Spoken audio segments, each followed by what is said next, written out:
ایک عالیشان محل کے اندر 29 سال کا ایک نوجوان شہزادہ اپنی سوئی ہوئی بیوی اور ننھے بچوں کو آخری بار دیکھتا ہے۔ اس کے پاس دنیا کی ہر دولت تھی، طاقت تھی، لیکن وہ پھر بھی اس سونے کے پنجرے سے نکل بھاگتا ہے۔ اسے احساس ہوا کہ انسان کتنا بھی امیر کیوں نہ ہو، دکھ، بڑھاپا اور موت سب کو آنی ہے۔ بس اسی دکھ کی وجہ جاننے کے لیے اس نے اپنی سلطنت ٹھکرا دی۔ یہ شروعات تھی دنیا کے چوتھے سب سے بڑے مذہب بدھزم کی۔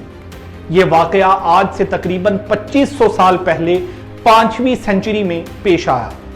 جگہ تھی لمبینی، جو آج کے نیپال میں ہے، اور اس نوجوان کا نام تھا سدھارتھا گوتما۔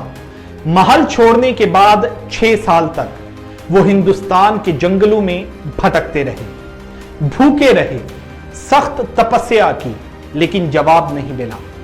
آخر کار بہار کے بدھ گایا میں ایک درخت کے نیچے بیٹھ کر انہوں نے دھیان لگایا۔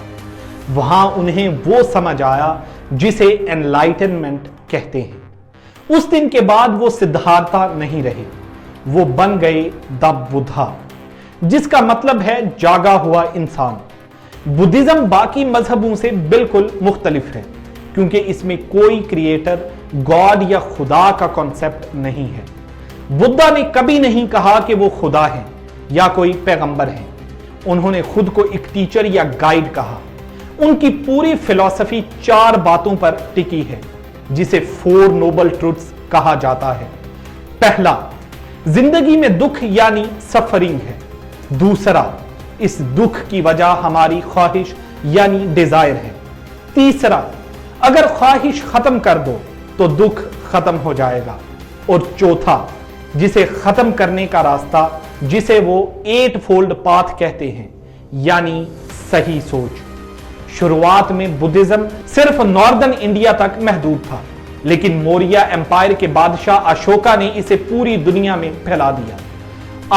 آج بدھزم 2 بڑے حصوں میں بٹا ہوا ہے۔